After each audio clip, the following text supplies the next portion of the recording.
Hello and welcome to the New Thought Men's Podcast, where we explore what it is to be a healthy spiritual man today. I'm Eamon. It's great to have you with us.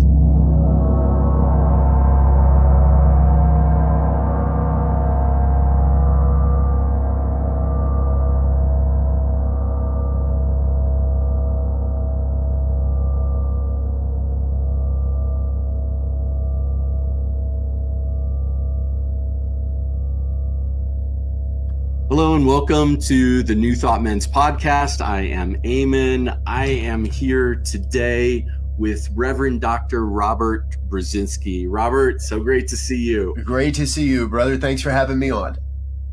You have been an instrumental part in helping us with this process of getting this summit done, with editing, supporting us in so many ways. I just want to shout out at the top of the interview, just thanks and gratitude for you and New Thought Media Network. So I'm so grateful.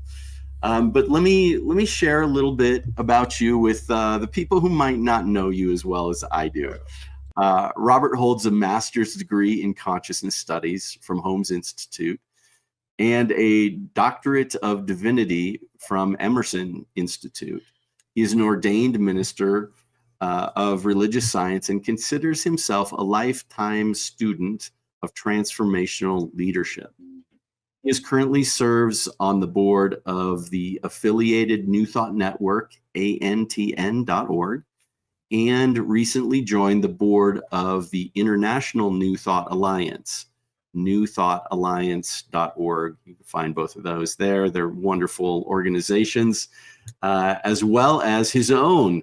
He is the spiritual and creative director of the New Thought Media Network, a global broadcast network of positive music, media, and entertainment.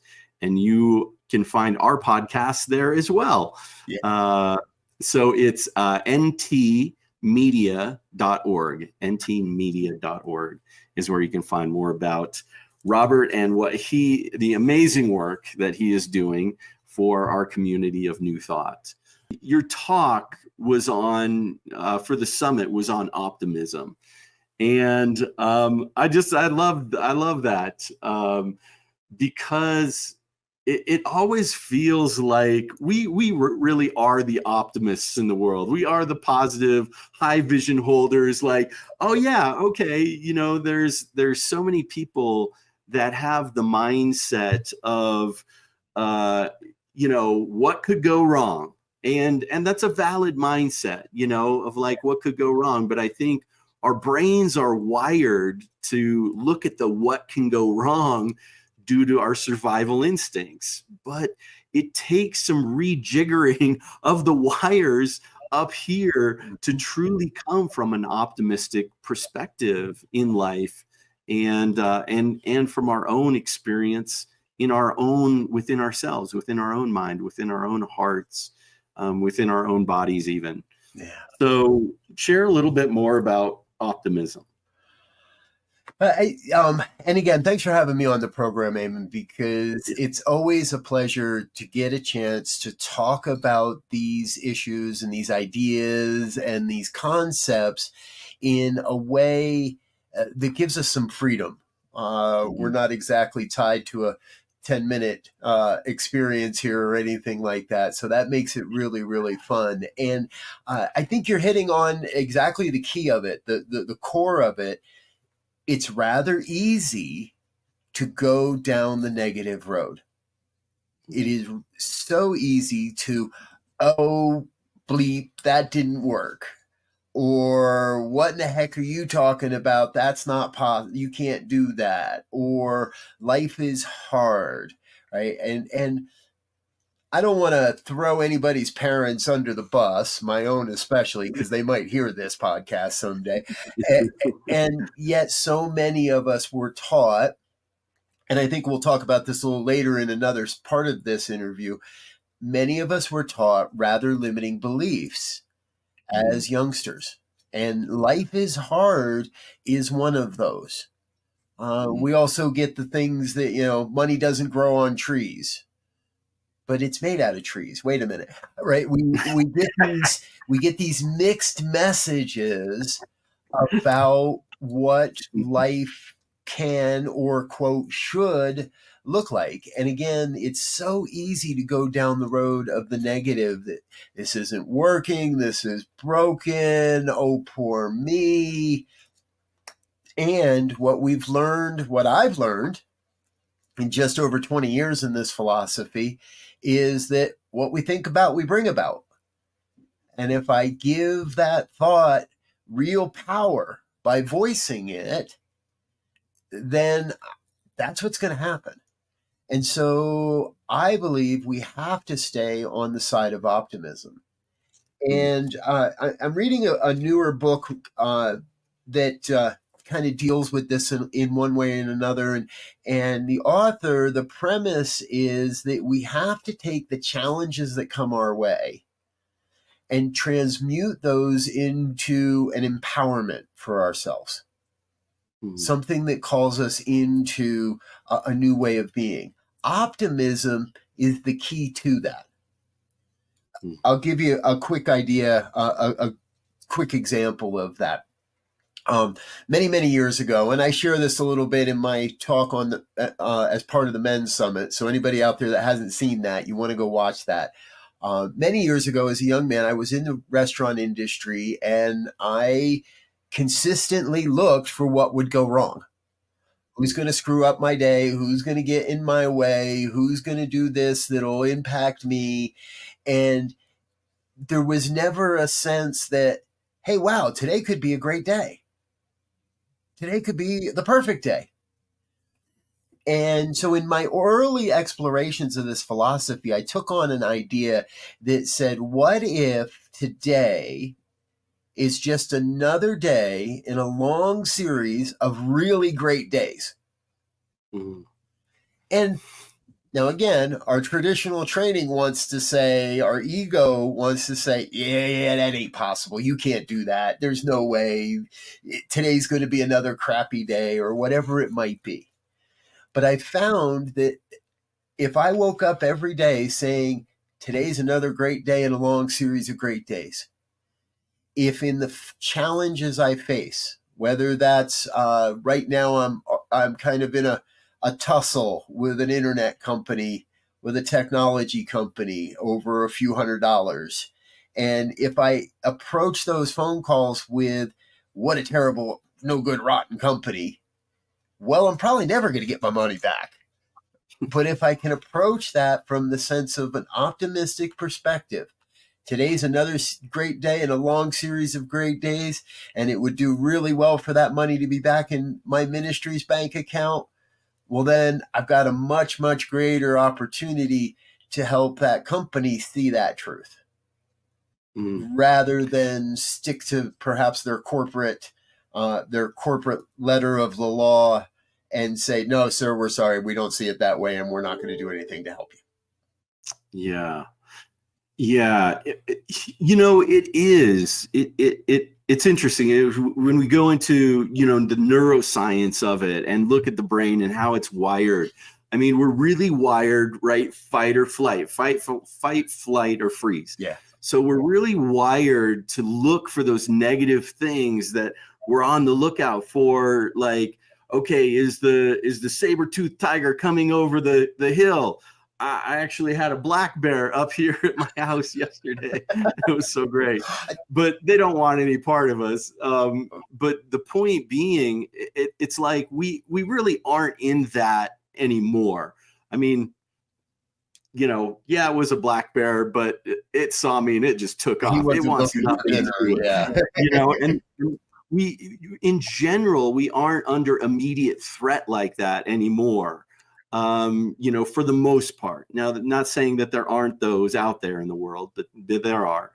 But the truth of it is that we don't need to be wired that way anymore. That we can actually adjust that programming, especially when we can control the mind, the thoughts that are going around on a regular basis, when we can control the neurological system, the input sensory input system for our bodies, and electromagnetic sensitivities, all of these wonderful things that the body can take in. And if we can find those places that say, yes, how am I choosing to shift my perceptive lens that has been developed since childhood to look for this and this and this and this? How can I maybe shift that perspective of what was given to me by my parents, my teachers, my et cetera, and choose to look from a more optimistic perspective? It actually, in science, they talk about this too. It's the particle is changed by the observance, by who's observing it. Right. And just the same, when we have this positive attitude going into something, when we can see this different outcome, when we can be like, yeah, I see infinite possibilities. I can see them saying yes to that refund, versus, oh, those jerks, they're just going to be a bunch of corporate buttheads and not, and just take and take and take or whatever, And so it's like, yeah, I mean, and it depends on the day for me too. Don't get me wrong. There's like, I can be in either place, either day, those total jerks, or I'm holding the high vision, as we all can, right? We're all human and just making our way through the world. Well, but when we can find that switch that gets triggered, when we can find that putting on those different set of perceptive lenses of what we're looking at, our reality completely changes on the outside world. I think that's, one of the many things we're talking about today. Yeah, absolutely. Well, and I am too, right? I've had those occasions where it's like, okay, how many times am I going to repeat myself? And you're not going to be able to help me because nobody at your company does, and da da da da da da da da. And all of these things are demonstrations of how we use this or not. So the philosophy is really easy, right? What you think about, you bring about. We can go, there's quotes across all of history. Give me anybody, and we can probably find a quote that points back to the basics of the philosophy. What you think about, you bring about. We are creating the conditions of our lives. And so if that's true, then I don't need to spend an awful lot of time studying the philosophy. I don't need to spend all my time in the classroom. I need to spend my time practicing this in real life. And that means waiting in line at the supermarket, which, by the way, I don't do anymore. My wife and I realized it was cheaper, easier, and we spent less time and had less frustration ordering online. So anytime I say, oh, we need somebody to sit in the house, I don't have to write it on a list, remember to take the list, figure out where it is in the store. I open up the app, I go bing, bing, bing, bing, and by magic, my groceries are delivered to my front door. So we have to use these things to create the conditions and the experiences in our lives. And rather than being frustrated by finding a parking space and waiting in line and the cashier got it wrong again, we now have the technology, and I believe it is because of a shift in consciousness that says it doesn't have to be like that anymore. Now, long time ago, and I don't remember if this was before I found New Thought or after, but there was somebody that shared with me this idea that if you're in a long-term relationship, and we never really defined how long was long-term, but if you're in a romantic relationship, and their idea was that it would take, if that relationship ended, it would take twice as long to heal from that as you were in that relationship. So we'll do the numbers. You were in a relationship for 5 years. It's going to take 10 years to heal and to be ready and to be, quote, healthy enough to move into a new relationship. And I looked at this guy and I was like, bull. I don't know if I can use the other half of that phrase, but I'm like, no, no, no, no, no, no, no, no. That's not, maybe that's how it works for you. Maybe that's how you want it to work for you. But Yeah. I don't want to take, I don't want to take a whole decade to be ready to be in a relationship again. I can use these tools to do the inner work, to do the healing.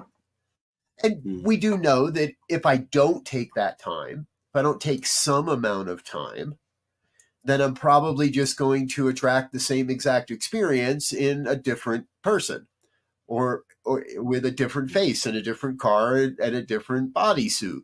But I'm going to get the same experience if I don't change the way I think about my relationships. And now we could be talking about my relationship with money. We could be talking about my relationship with work. We could talk about our relationship with our kids, with our parents, with our lovers, whatever that is, With with ourselves. ourselves.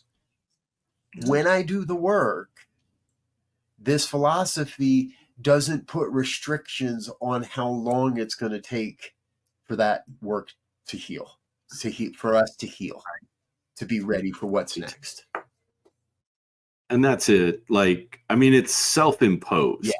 It really is.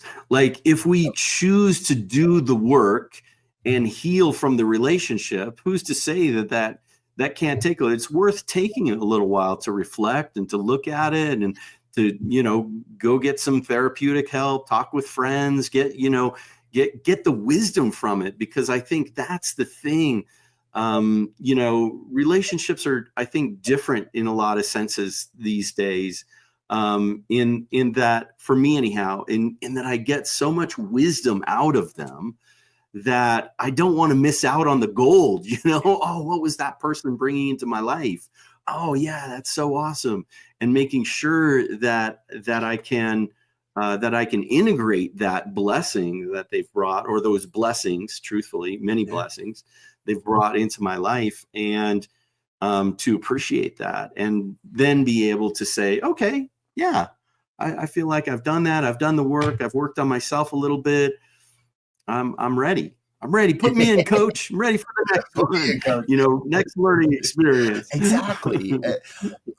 Recently, I'm involved, and I was late, and I've been woefully late on delivering on a project. And it's just, it kind of got pushed to the back burner, and it just kind of was sitting there. And every so often I do a little work on it, and I got so far behind on my delivery dates of this project that, okay, well, it's already months late. What's a few more days, right? I was creating a self-feeding cycle. And it took a very, very good friend and to sit down and in a conversation say, look, we've given you enough time. This needs to be completed. If it's not done, and gave me a date, then we're going to have to take this to the board, and we're going to have to go to other people, and we're going to have to figure something out. And in this case, I would have had to refund money and those types of things. And it, it was that little bit of a wake up call that just said, okay, get to work. Now, what did I learn about in this? I learned that I do have a tendency to, if things get too far behind, to let them get even farther behind. But I also learned that there were resources within my organization that I was not fully aware of, and therefore wasn't utilizing. There were people-based resources. There were people within my organization that could help me get that project over the finish line, would be happy to do so if only I asked them, if only I let it be known that I needed help. And don't you know, we rallied, we got the project completed, we delivered the project to the client, and it was even before that if you don't buy date. If you don't do it by that date, right? I don't like, there's an old term for that I don't like to use. If it's not been done by this date, we didn't even get there. And we were able to turn around within a couple of days and share with the client the finished product. that's it's so important. And this, for me, the deeper learning, even this was an example or a demonstration of those last lingering kind of toxic masculinity pieces that I had been taught early in my life. Part of that, be self-sustaining, right? Don't admit when you need help. And all I had to do was surrender to the fact that I needed help. And the universe showed me who was already in my organization that could help. And again, we got the project done lickety split, and it was done and delivered. Yeah. That's probably one of the most insidious and barriers to us as men is our history. And the I don't like to refer to it as toxic masculinity. I think there are toxic experiences in masculinity, but I don't think masculinity in and of itself is.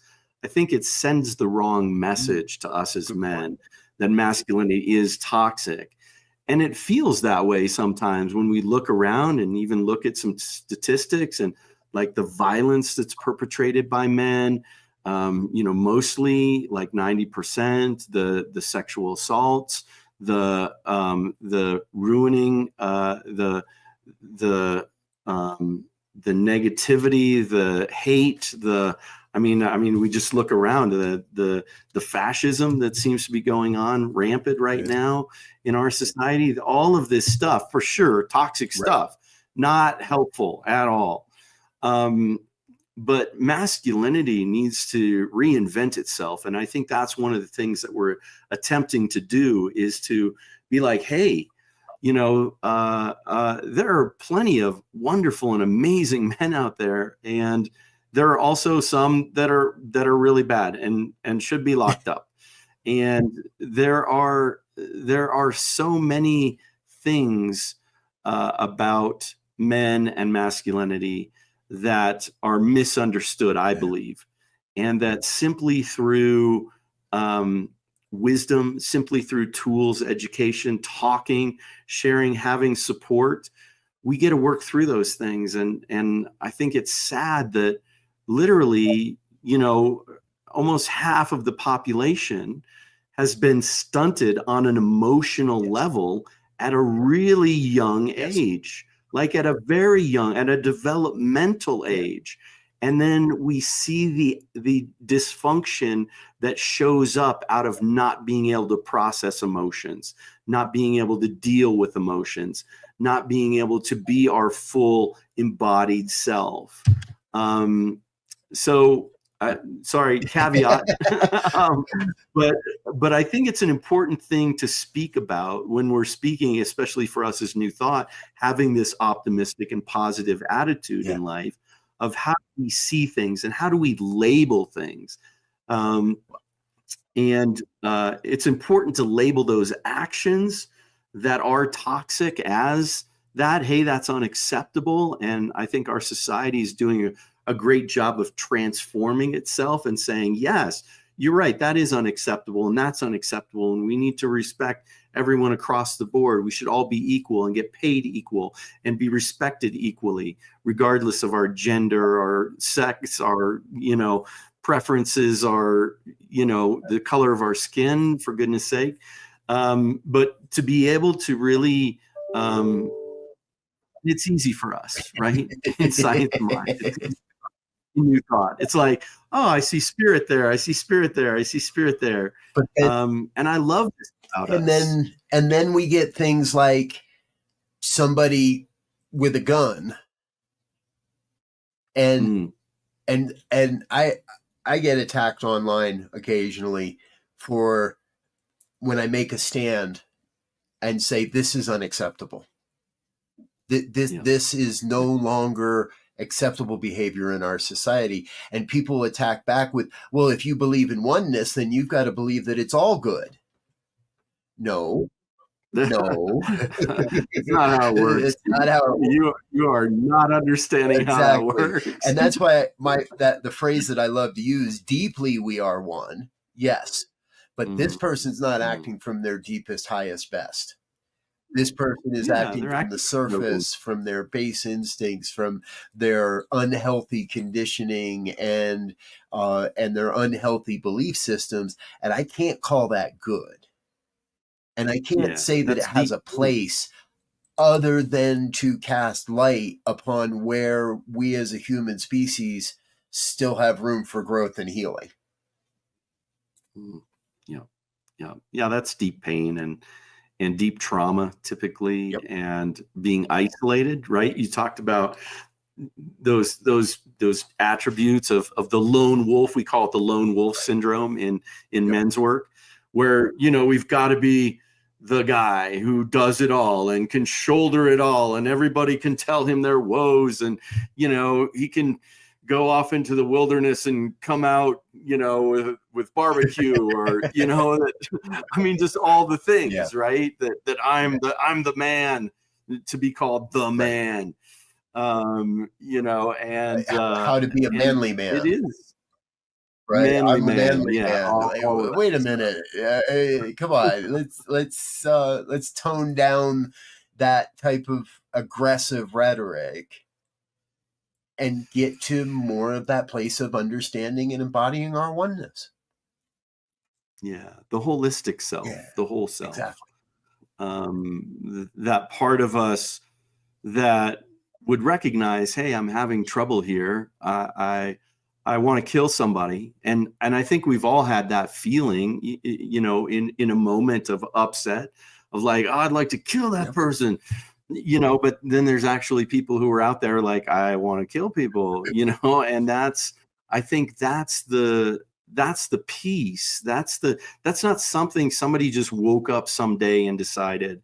That's a long-term piece of mental illness, I believe. Certainly that plays a big Yep. part in it.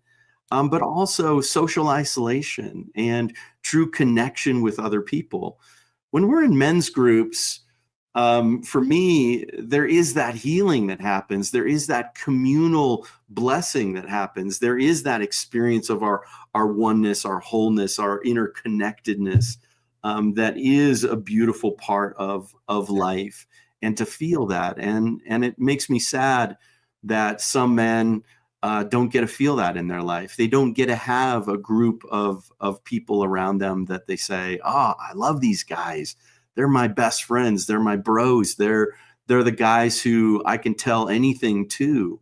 And the same for women. Absolutely, everyone deserves that space to be able to be their authentic self and to come with their woes, to come with their upset, to come with their anger, as we as men show up in men's groups with, and frustration and upset and all the negative stuff.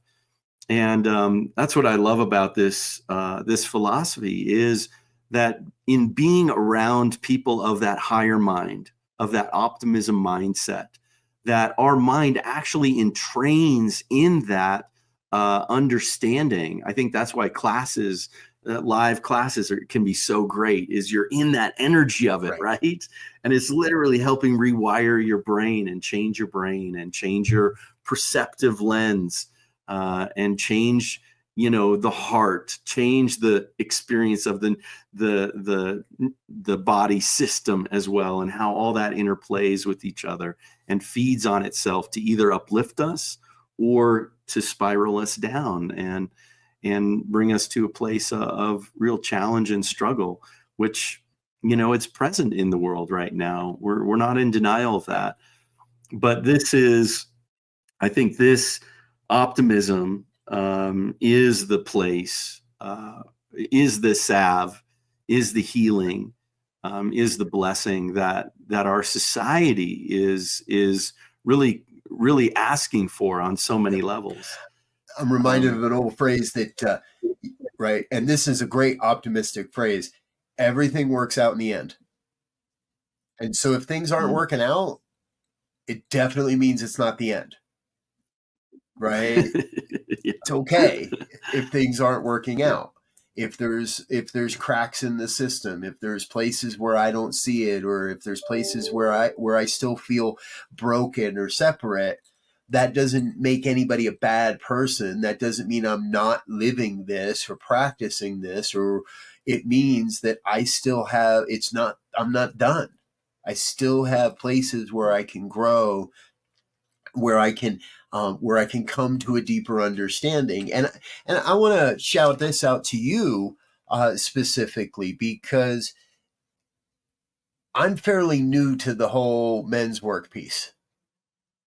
And I remember a conversation you and I had a few years back now, where I was questioning why as New Thought are we doing this? Why do we perpetuate the concept of women's groups and men's groups? And you really helped me to see a deeper understanding of how this type of work is healing and palliative, and helps us to deeply embrace our oneness. And I look forward to the day when a trans male comes to you and says, I want to be part of your men's group, because I look forward to you championing that acceptance, that sense, that creating that sense of belonging. And I personally, I would love to see more of that in the world as a whole, and less of the, no, you can't do right, that negativity that says, no, you can't identify as a man, right? I want to see a greater acceptance. And that's what you woke me up to, was that these are not exclusionary, exclusive type groups. These are about creating a deeper sense of oneness. And I say it all the time in my work, I got to take care of me first. Then I can do this work in the organizations that I believe in and belong to. And that is truly how I believe we change the world. That is, to me, how we create a world that works for all, is by having organizations that have been healed because the individuals in those organizations have been healed. And I want to agree with you. I think we're the perfect people to do it. I think New Thought as a whole, globally, is the perfect place to do this type of work. Yeah, it's it. And to just circle back around, we already have gay, bisexual, transgender men who show up, and it's about doing the work. It's about doing the healing work around masculinity. And same for the women. I know it. It's about healing the feminine for them, and being in circle, and being able to share the traumas of being a trans person, being a gay man, being wounded, being sexually abused, being hurt in some way, being shamed, being, all of that stuff. And so we're not in denial of the fact that we have these negative sides, we have these challenges, we have these things that we have to grow through, the traumas usually. Right. And when we can do that as a group of men together, there's something just so powerful and palpable that happens in those groups. And I know in women's groups as well. And the hope for me and this larger community is that when the New Thought men's community and the New Thought women's community come together and offer gender healings for people who want that. And I mean, for me anyhow, I think the biggest wound has been from my mom, has been kind of from that feminine, that fundamental God feminine side that we view as mother, from a child, from a baby to a child to a teen. And so for me, there is this opportunity to be able to sit with women, and I've got to do this before, is sit with women and get that support and get that love and get that appreciation that I never got from my mom, to get even the apology, even though it's not their apology. There's something so healing. There's something such a blessing in that, and vice versa for women.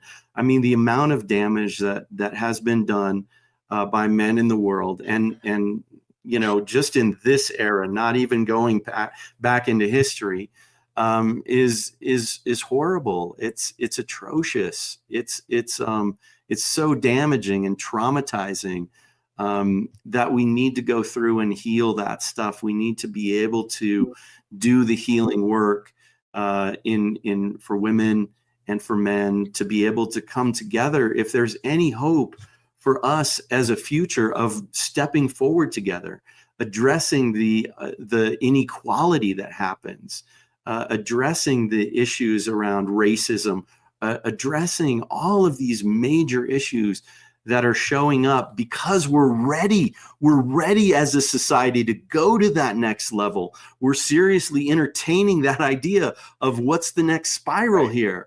And that's why I think a lot of stuff is showing up socially and even politically, to make us aware of that where, unhealthy masculinity is showing up and has shown up and can show up even within ourselves, even within myself. Where am I a misogynist? Where am I a racist? Where am I looking to say I'm better and you're not as good as I am? To heal those things within our own consciousness. And that's the work that we really do here. That's the work that we're about doing. It's not, let's go out and heal the world. There's plenty of organizations that are doing that, plenty of organizations that are protesting and get out the vote and all of this great stuff. And we support that. But the true purpose of what we're doing is the inner work, is the healing work. Because we know when we shift this, when we shift the neurology, the biology, the mindset, we know that our lives change, but then it heals something in the collective consciousness that says, oh, you're right, masculinity isn't toxic. Here's a healthy, generative, loving, kind, supportive man in the world.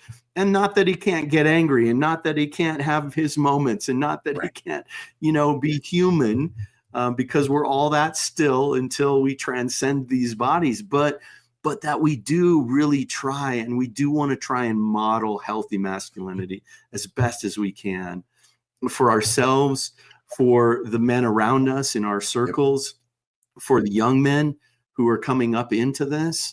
And confused right now about what masculinity is and what it looks like, what a healthy version of that looks like. And so I think they tend to gravitate towards either this, we are so off the rails here, but it's great. It's a great conversation because, if we move into those archetypes, really there's two that are present and that are showing up big time right now. There's one that's called the high chair tyrant. And that's the kid, I want my way. Me. It's all about me. Where have we heard that lately? And then the other version of that is the impotent prince, the developing psyche that's like, oh, it's okay, the weakling, like, oh, don't stand up for anything. Oh, I'm not worthy. The Wayne and Garth, we're not worthy. We're not worthy, but we are. And this is actually developmental psychology, because we need to experience both of those as children, as babies, to be able to move into this emergence of what does a healthy masculinity look like, or what is, in this particular case, what does healthy leadership look like? Because those are both leadership styles. What is healthy leadership? And so we're able to take the veracity of I want, but we're able to move it into we want. How am I serving community? How am I serving others? We need. And feeling that empowerment of not being weak, but asking and being clear and all of these things. So I think it's a brilliant, it's necessary for us. It's necessary for young people today to examine these things and go, yeah, where am I in this puer complex is another way. It's a Jungian term. Where am I in this puer complex? This like young person who doesn't want responsibility, doesn't care, isn't interested in life, isn't interested in the world.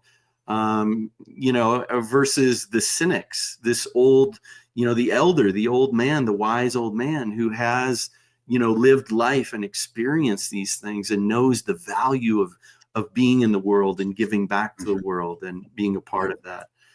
You said a couple of my favorite words in there. And in my bio, I use that term, right? Transformational leadership. Transformational leadership isn't available or possible unless we have a deeper understanding of personal development. And I can't count how many personality profiles I have taken in my life. I'm sure you've lost track as well, right? That's part of knowing ourselves and begin to see where these personality profiles line up and where the consistencies lie. But every time I think about personal development, I also have to bring in the concepts of spiral dynamics. And the basic principle of spiral dynamics is you can't skip ahead. So we have to go through an experience of the prince, and we have to go through an experience of the tyrant, and we have to go through an experience of these things to continually develop. The problem, if you will, comes when we allow ourselves to get stuck or arrested in that development, where we suddenly think that's it, I've attained everything and there is nothing more. And again, we're seeing that right now on a global scale in various aspects of life, where often it is men. I don't want to exclude women from this experience because we see it there too. But we get to a point, people do, where they think that's it.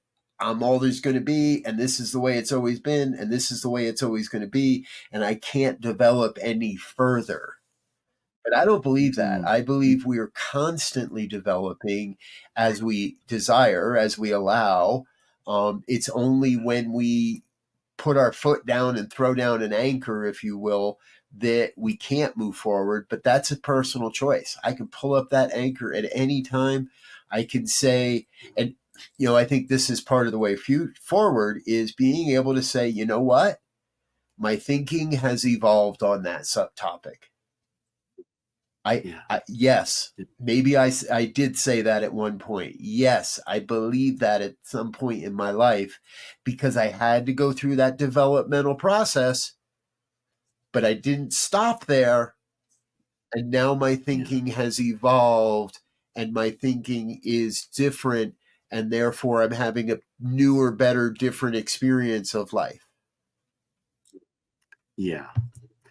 And when we're looking at that developmental psychology, the spiral dynamics of it, moving up from that safety and survival into those higher realms of understanding of personal success and, human relations, and then synergy with, and then, even, self-actualization, we're really, there is this development, and everyone's at a different place in that. And to think that there is I'm good, I'm done, I've achieved. I think it's humorous because in a way, we're us as a society, we're we're at the pinnacle. Us as a society, we're barely out of our teenage years. We're barely out of the me thing. We're trying to evolve into that higher form of democracy, looking at the bigger picture, in my view, of the United States and many others around the world, of moving into that greater next level of what does democracy look like when we have mature, when we value education. I think kids should go to school until they're 21. They should be paid to go to college or trade school. I went to trade school. I think it's an amazing thing. It's saved my life, helped me make a great living being a contractor. And, so I think there's so many different ways that don't get honored, the rites of passages, the transitions in life from teenage to being a young man to being a man of midlife, being an elder. There's so many phases even within those that are like how we develop, how we grow, how we have this different mindset. Just being in my midlife time right now, it's just been a total shift from my early 20s and 30s of needing to find out who I was in the world and what I was here for and what I'm here to do and produce and all of that stuff. Oh yeah, and it's a complete and partying all day and every night doesn't get me anywhere. No, I agree with you so much, and I reflect that. Okay, you went to trade school, but you didn't stop there. And eventually you went on and got a master's in consciousness studies, or you went on, I believe, in In-Homes Institute. I know that you've continued your education through your ministerial studies, and watching you, I know those studies continue in other ways. It's when we, again, we've been saying it now for a few minutes. It's when we think we're complete and done that we're not. There's always something, another level, another layer.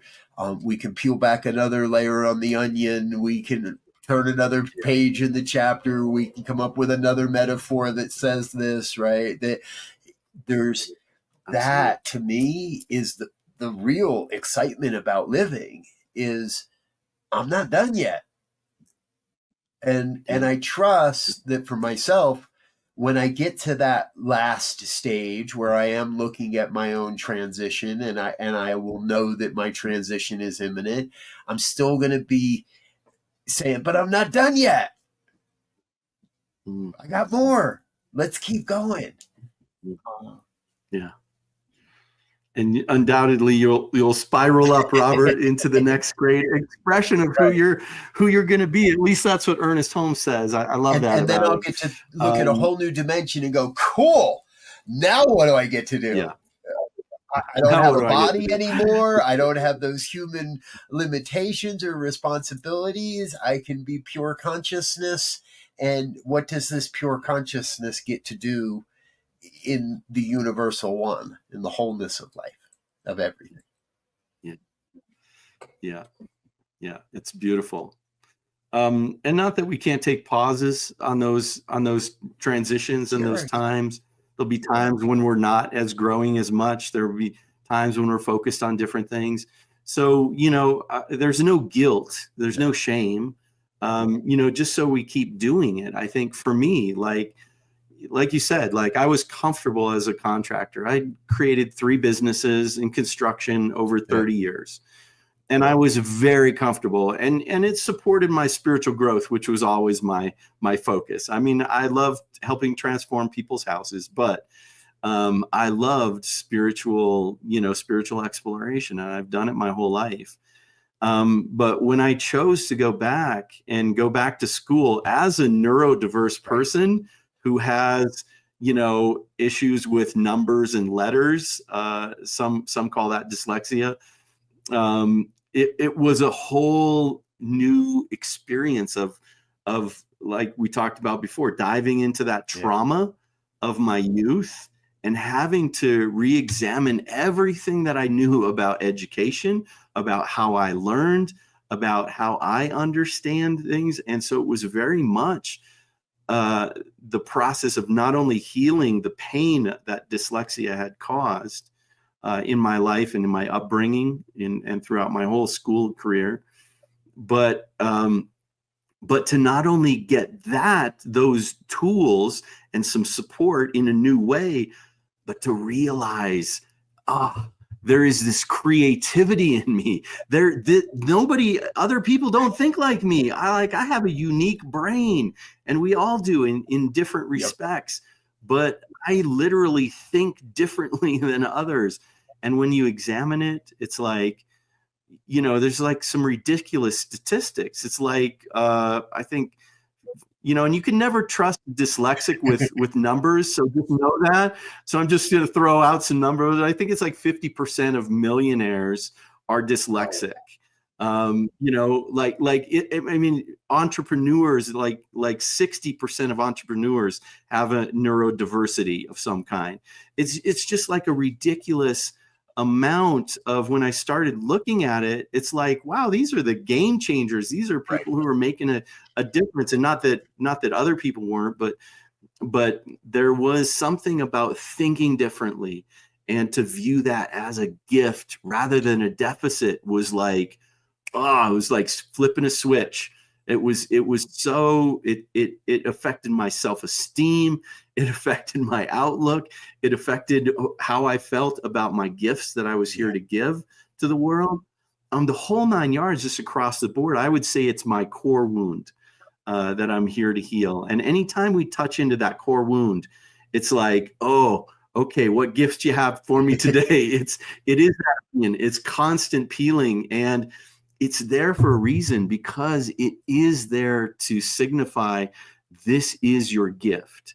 In the wound is the gift. And for me to be able to love and accept and bless myself as a neurodiverse person, and to accept that, and even to get help, like you mentioned, like, I'm stuck, I can't get this video done, like the same with this summit. Like, we hire people to do, I'm like, I can do the website, I've done it before. No, you can't. I can set up Kajabi. No, you can't. I can write, copy for all the things that we need to do. No, that is not your strong suit. Hire someone to do it. So we have gotten so many great people involved in this, you being one of them, to help with the things that I'm just not good at. And so it has allowed me to free up my time to be able to be in that visionary space, be in that creative space, be in that space of bringing my gifts, and allowing, surprise, surprise, others to bring their gifts. And that's what leadership does. That's what community does. That's what New Thought does.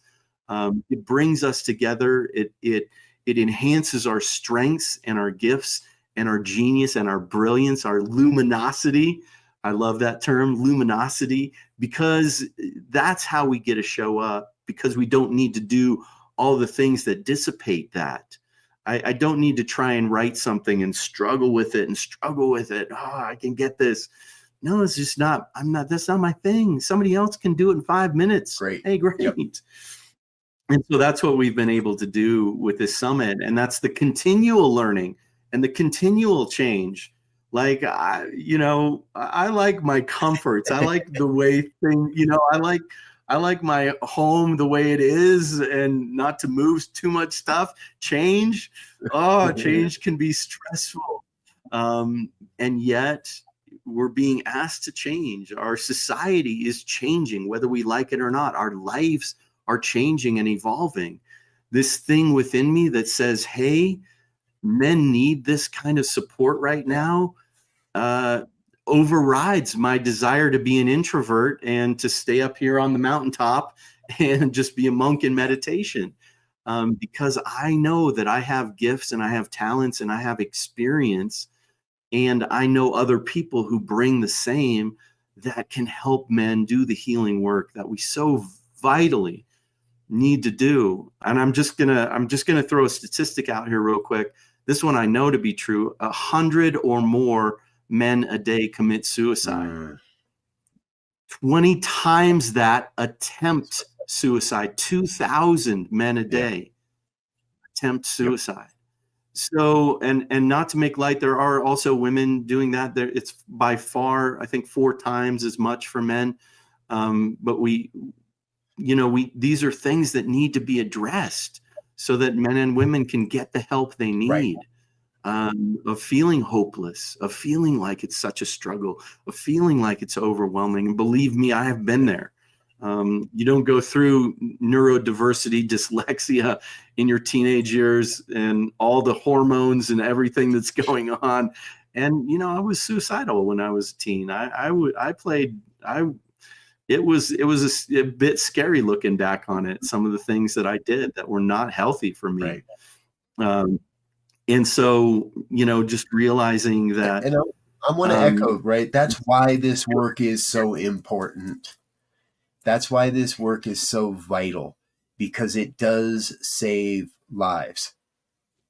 And as you were sharing, I was reminded that 85% of all statistics that are shared on a stage are made up in the moment simply to prove the point the speaker is making. Okay. including that statistic that I just made up, right? So we don't have to worry about if we're making if we're getting the numbers right, because Yeah. the essence of what needs to be shared is being shared. And when we look at, and I, while it has not touched my individual life or my individual family directly, we have brushed up against the topic of suicide more times than I'm going to say. Throughout my own life, I never quite understood how prevalent it really was in the organizations and the communities and the societies that I've been a part of. But this is one of the primary ways we can save lives, is simply by being part of a solution. And we've been sort of dancing around this a little bit here today, and I want to bring it full bore, because in a number of recent conversations with colleagues around the whole DEI piece, there's been another letter added to that, and that's the letter B. And the B stands for belonging. And the work you're doing, the work that others are doing in this vertical, in this segment of society, the work that women are doing in their women's groups, the work that trans people are doing in their groups, the work that these various groups are doing is absolutely vital to help people understand they inherently belong.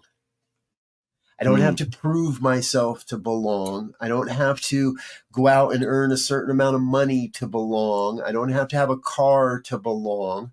Now, again, there's a lot of mixed messages early in life that lead us to a belief system that says, no, I need that stuff to belong.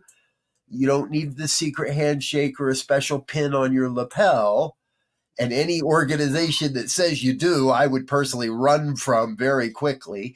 But we're fostering a deeper sense of we belong. You belong to me. Yeah. I belong to you. You belong to the world belongs to you. And we have to, I believe, foster that deeper sense of belonging in how we show up in the world, in the organizations that we create and build and serve, in all of that.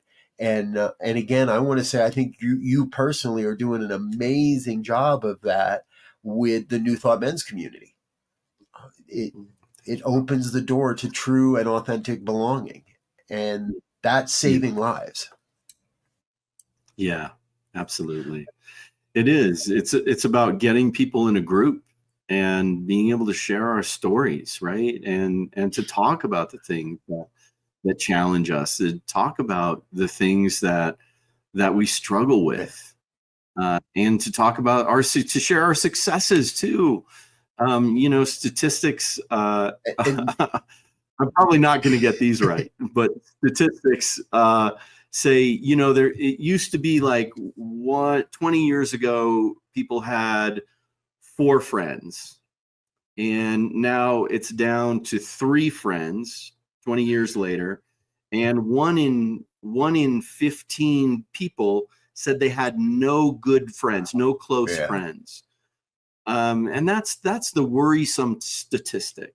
That's the real worrisome statistic, to have no one that cares, that it's an easy road for the mind to hate, to fear, and we see a lot of that being manipulated in situations, and especially young men activating young white men right now into this white nationalist kind of mindset. It's just scary. And so, for us to be able to welcome in and to say, and to love people and to be in circle with non-judgment and holding the high vision and all the amazing things that we do in New Thought. That's the men's group I want to be in. That's the uplifting, nurturing, high vision holding dudes that are doing awesome stuff in the world. That's the group that I want to be a part of. And those are the groups that we foster. That's what we do here, because it is necessary, because it is required. because it is necessary for us to stand up and fight for diversity, equity, and inclusion for everyone. Absolutely, and belonging. And those are the pieces that we as New Thought stand for, equality across the board. And Eamon, So, before we run out of time here, I'm being right. struck in the back of the head by Spirit saying, we want to remember that this is actually the place where your audience can get involved and do something. Mm. Because when you see a man, young, middle-aged, elder, when you see a man that's having trouble, that needs that support, that doesn't understand that a place like this exists, when you see a young man who is questioning perhaps their sexuality or their place of belonging in the world, that's the place to reach out and say, hey, you know what? I know of a group of men that'll be happy to listen. They're not going to tell you how to do it. They're not going to judge you for what you're saying, but there'll be a place where you can be you and they can share, and together we can transcend these challenges, these false beliefs that want to creep up in our lives. So for everyone that's watching out there today, if or listening, or maybe in another dimension or in another decade, because this video is going to live forever at this point. Somebody's going to find this in 100 years and study what we were saying, right? We want it to be known that you belong, and now is the time to invite more people into the community. Now is the time to let more men know that it's okay to be a man, and there are men that are happy and excited and skilled at helping you, supporting you, or just giving you a direction in how you traverse the landscape of today. Yeah. It's vital. And that's why part of our mission at the New Thought Men's community is providing support for men's group in each and every single New Thought center around the world. We want to provide that easiest access and support for men's groups to form and to continue. And we also have them online too. We have a new men's group coming up that's after our summit, probably be after this comes out. So it'll probably be up and running. So if you're new, you can check that out. And then we also have one for men who are of service, guys who are practitioners, ministers, chaplains. We have social workers. We have coaches. We have, mentors. We have all kinds of people in that group that just support each other for being of service for what we are, which is great to be resourced in that way and supported in that way on such a high level. So it's really all the levels at which we operate. We're providing opportunities for men to come into this movement of New Thought, and to have a landing place, whether it's in a center or whether it's online, to be able to come into this amazing healing experience. Like for me, this is it. New Thought and men's work changed my life. I can't even imagine who I'd be today without it. And it started with one of my mentors, Carl Kalin. Thank you, Carl. Love you. And he caught me and another buddy of mine we were about 20, 21, 22, somewhere in there. And he's like, hey, you guys, come on, let's start a men's group together. And we got some other guys together and we started a men's group, and he helped us understand, the value of it and how to do it. And he's like, okay, you guys got this. And we didn't. It failed within 6 months. But then we created another one, and that went for about a year. And then the next one that I was in for 25 years. The Moonbellies, my Moonbelly brothers, that men's group. And that since transitioned as well. And so it grows with us. It changes with us, just like life does. And some men will come into our lives, or women will come to our lives to help us and support us, because I actually found men's work through this woman, Mary, who actually helped me get me in touch with Carl. So bless you, the women who care for us men and help us men do that deeper healing work, support us and encourage us. Absolutely vital. Men need that positive encouragement to do this work from the women in their lives, and the support. It's vital. So yeah, I think it is the thing that I'm here to do, and I love it. And I've been passionate about it for a long time. Over 30 years, I've been involved with both of these things, and I feel more passionate about it now than ever before. And it's incredible, and that's what I'm here for. And if it weren't for this sense of optimism, if it weren't for this sense of connection and community and the feeling of oneness and wholeness, and that I've nurtured throughout my life, and this feeling, then I probably wouldn't be doing this yet. So I'm just so grateful for that path and that journey, and the richness that it has brought into my life. Okay. So there's a couple things left. We've been going for a while, bro, but I'm okay. I'm okay. I say we finish it. And I got one question before my final question, because I want to talk about this. It's the vision of CSL, and to a certain degree, New Thought, a world that works for everyone, building or creating a world that works for everyone. And for me, I like to add building a sustainable world that works for everyone, being a green remodeler for most of my life. That sustainable part is so vitally necessary to our world right now and the future of our world. So I think it requires, or it begs to be a part of it. But let's talk just briefly about this idea of a sustainable world that works for all. Absolutely. It's really interesting to me, because I was introduced to the phrase and a little bit deeper of the sense of the concept through Centers for Spiritual Living when they adopted the phrase "a world that works for everyone." What I didn't know at that time was a handful of years earlier, there was a great book written by an amazing author, Sharif Abdullah, called "A World That Works for All." And I now know that is directly where we got it from. And the organization just didn't want to copy Sharif, so it got changed just a little. I believe the essence is very much the same. And one of the things that, in doing some minor studies with Sharif himself over the last handful of years, one of the things I remember him saying very clearly was, in the creation of that book, there was one word that got left off the cover. And that's because his publisher thought it would make it simpler to understand and a little less confusing. And that word is the word life. So what he wanted to publish was a world that works for all life. Because we're human, because we're Homo sapiens or whatever, our immediate alignment says, oh, well, we're just talking about human life.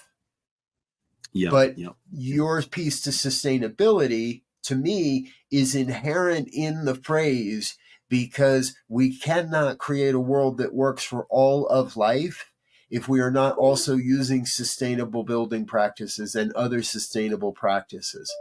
And this does mean that we're talking about the creepy crawly creatures and the furry creatures and the flying creatures and those that we call pets, and even the black bears that might, give us a moment to pause and say, well, maybe I'm not taking the garbage out right now. Maybe I'll do that later. You go on your way. I'm going back into my other room, right? We have to have that sense of connection with all of life. Now, if I look at what's happening in the world, again, it's really easy to see the negative stuff. But if we just look a little bit deeper, I see so many organizations that in one way or another are find themselves aligned with this idea of a world that works for all life. And there are those that are going to say, well, yeah, but the world already does work for everybody according to their own consciousness. I'm Mm, sorry, but I don't think that, mm. I don't find that to be true. When we're slaughtering countless chickens and pigs and bovine, whose bodies end up in the scrap heap thrown away as garbage. I don't think that is absolutely true. I'm not saying we all have to go 100% vegan today or tomorrow, or vegetarian today or tomorrow.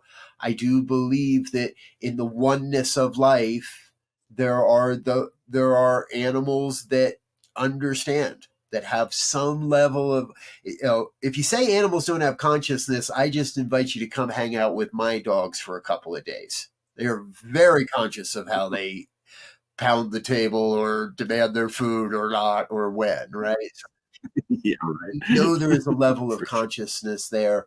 And for some animals, that consciousness is that they are food and sustenance to keep the humans going. Um, Wholeness and oneness comes back to me. It's not about the sameness. And, but we have to start thinking from a more holistic, systemic perspective rather than the human centric perspective. So, Mm. are we creating a world that works for all life? Absolutely. The optimist in me says it can be no other way. If Mm. if the movement of the universe was to create destruction and a dystopian future, heck, we would have been there long ago, because we got more than enough capability to screw it all up and ruin it all. That there is that. I think it was Howard Thurman that said, right, the arc of humanity bends towards the good. Or maybe it was Dr. King, whoever said it.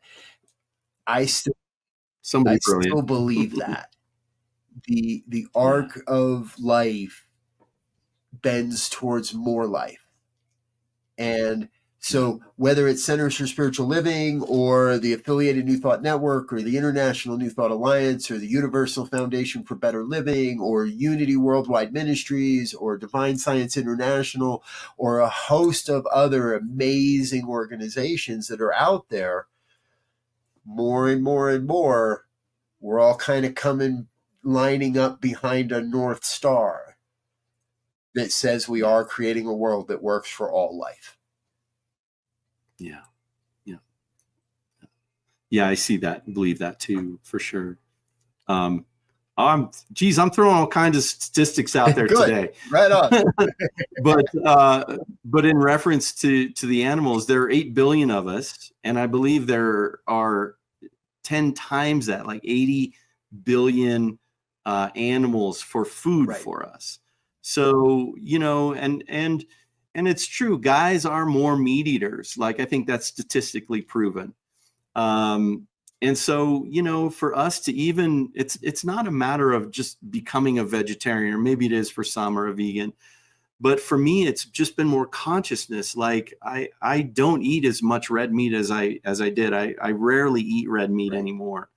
Although occasionally, I've learned not to say, I only do this. I'm not exclusive anymore, because I know And back to myself. your Um, sustainability piece, right? yeah, We choose to eat more sustainably raised meats, that, yeah, and yeah, to help to transform the concept of factory farming, yeah, and farming by chemicals. And so I have yeah, seen, this is my experience, I've seen conscious men will tend more towards farm raised, grass raised, you're right, yeah, ethical slaughtering, rather than the traditional march towards, I don't want to talk about it because it's disgusting, yeah, that are the old way, and we get to usher in a new way.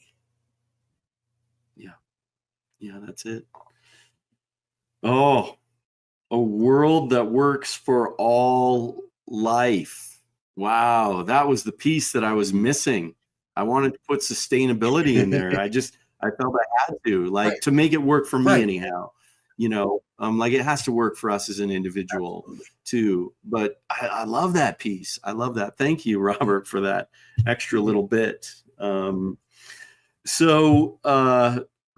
I mean, we could talk for hours, bro, but we better wrap we this both thing have up. appointments soon, so yes. That's right. That's right. So my final question, Jeopardy final question for the whole Can I pod. call a friend? Okay. What does healthy masculinity in the 21st century look like? I think I don't want to point, just like, as you said, I don't want to say this is the way, this is the only thing. But I do believe one of the most important keys is for men to come into a greater understanding and a greater embrace of our emotional wisdom. We talk about our intelligent IQ. There's IQ. There's, and a lot of people have called it emotional intelligence or EQ. Yes. I think it's more than just intelligence.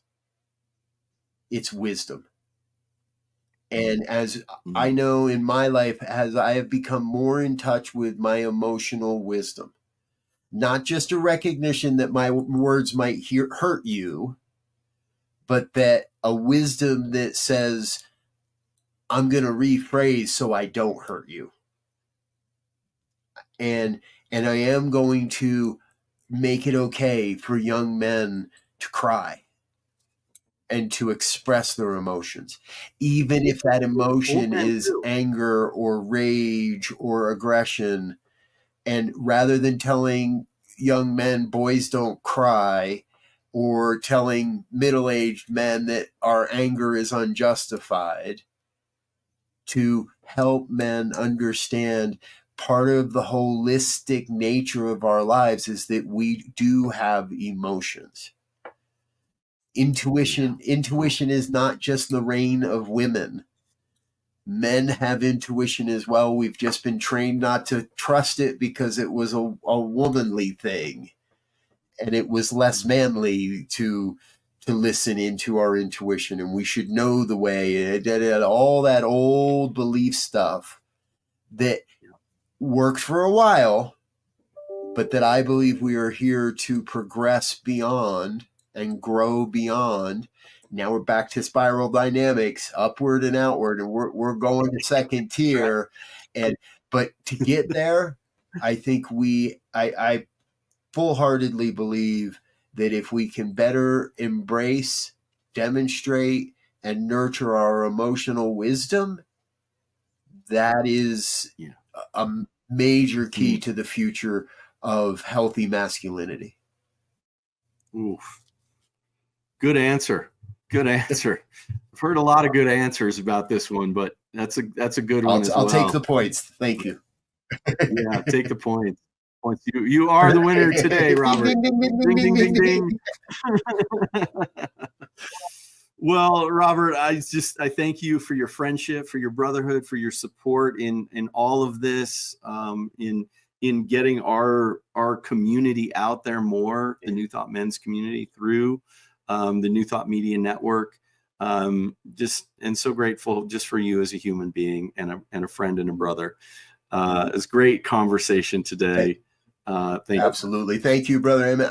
I would say all the same things, but you already have. So at risk of seeming rather pedestrian, ditto, and right back at you. Thanks, Phil. I'll take it. Well, thank you everyone for tuning in today. It's been a joy. As usual, there's more to come. Stay tuned in. I hope you enjoyed this interview from the New Thought Men's podcast. For instant access to all podcast interviews, talks from our summit, men's groups, and so much more, join us at newthoughtmens.community. Thanks so much for being with us today. There's more to come, so stay tuned in.